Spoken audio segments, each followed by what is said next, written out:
In the message of yesterday, some people got surprised when we said, "The world owns you nothing.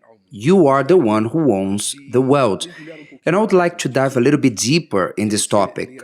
If you read the Word of God in the letter to the Galatians on chapter 6, you will read what apparently seems to be two contradictory verses. The first is verse 2, where the servant of God says, "Bear one another's burdens, and so fulfill the law of Christ." So in verse 2, he says, "Bear one another's burdens, and so fulfill the law of Christ." On verse 5, he says the following, "For each one shall bear his own load." It seems to be a contradiction. At first, he says that we need to bear one another's burdens, and after he says that for each one shall bear his own load. Apparently, a contradiction, but in reality, there's no contradiction.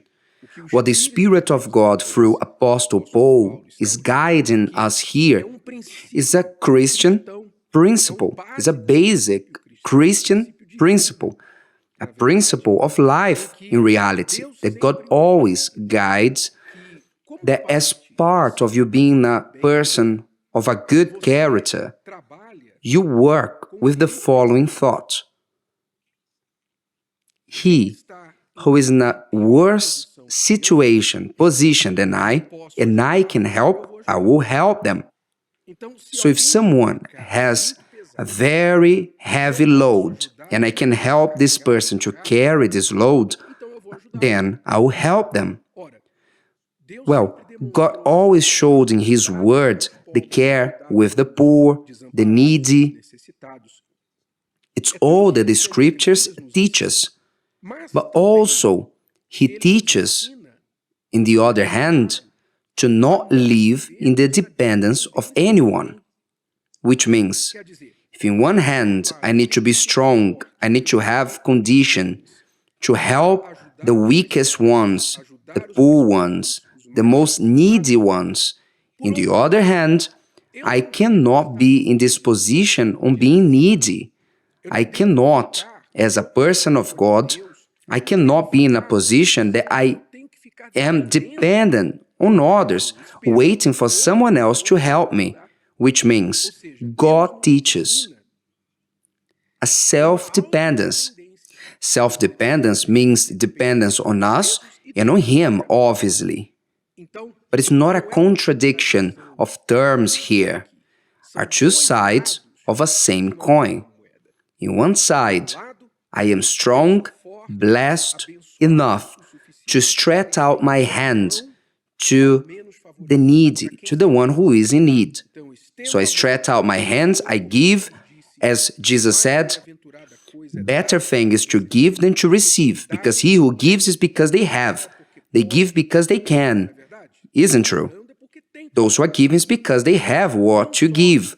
Not only I need to have and be strong to be able to help the needy, but also on the other side, I have to be self-dependent and not to be a burden to anyone, not to be a load to anyone. This is the objective of the Christian message.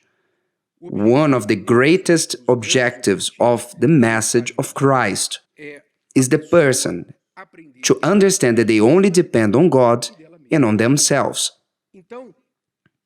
So you can help someone.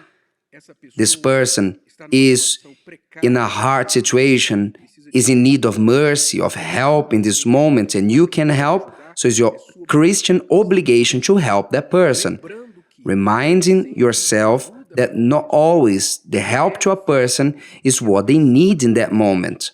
Sometimes the person becomes dependent on the help.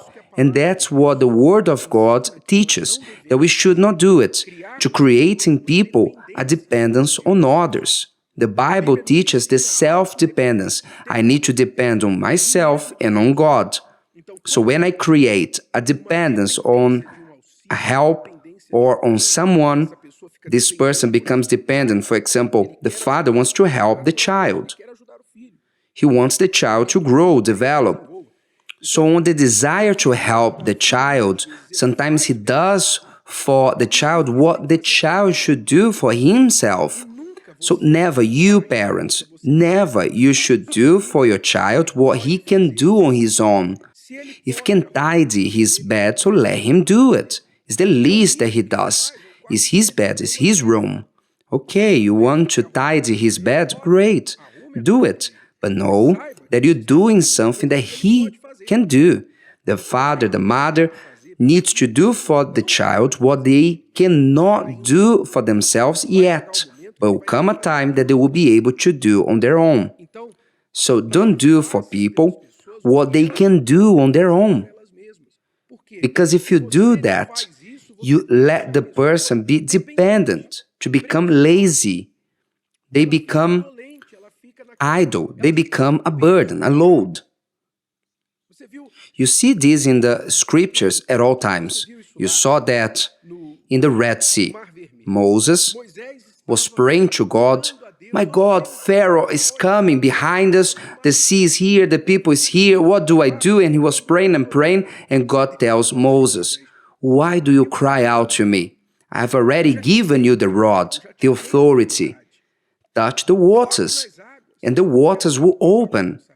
And tell the people to march," which means Moses was praying, asking God to do something that was his part to do it, to use his own faith. So God does not want us to do to people that what they can do on their own, as he does not do for us what we can do on our own. Don't forget that, okay? So you want to help people? Great, wonderful. Be useful, but don't forget, sometimes your help ends up being an evil. It disturbs, it blocks the life of that person. So in one side, it says, bear one another's burdens. And the other side says, for each one shall bear his own load. This concept on bearing his own load is one of the concepts that are being forgotten on the current times. Because people no longer want to bear their own load. People want to lean on others. They want them to carry their own load. But they don't want to bear their own load. So they stay in that situation of being leaning on someone. Is the child that is leaning on the father, already an adult, full capacity to do something, but they keep on leaning on others. They become a burden to the family, borrow me money for this, for that, help me with this, help me with that, isn't it? It becomes a burden to the house. Is the helper, the employee in the company, who instead of being a solution, being productive, he is a problem to the HR, he's a problem to the administrator, to his supervisor, he's a problem to his colleagues. The colleagues have to do his work because he didn't do his own. The client complains, the company suffers, they lose the client because they fail in their work, they arrive late, they did not answer the request of the client, he did not attend to what was supposed to, so he's a load, he's a burden to that company, he's a loss to that company. The person does not bear his own load. You know that one of the most basic concepts of a human being, it's you to have responsibility, you to be responsible for yourself. We understand that there are people that they are deficient. Sometimes they cannot, due to a physical matter, a natural matter, they have a deficiency, a physical one that impedes them to fulfill certain role. But even those people, many of those who are deficient physically, those who are called physical deficient ones, they prove to the world that the greatest deficiency is in the mind, not in the body, but in the head, because there are many people who are physically deficient and they can do everything because their mind in their heads, even though their body is deficient, in their head, they say, I don't accept to be on the dependence on anyone. So they lose a leg, but they go to run a marathon. They lose an arm, but they're gonna learn how to drive with one arm.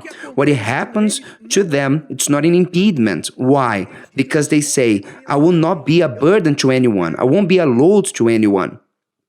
Well, dear friends, this is a God's principle. It's a biblical principle, a divine principle. You to not be a load to anyone, for you to not be a burden to society, for you to not be a burden anywhere, but for you to be the one who brings solution, who brings benefits to people. So this principle is a divine one. If you don't contribute, you deduct. If you don't help, you disturb. If you don't add, you diminish.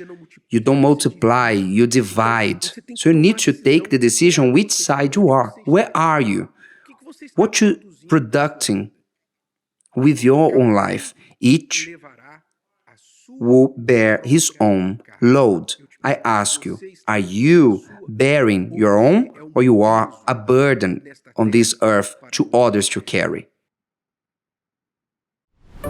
Did you like this? Would you like to hear it again? Listen to it as many times as you need until this content becomes part of you. Don't forget to leave your like, comment, and share. See you next time.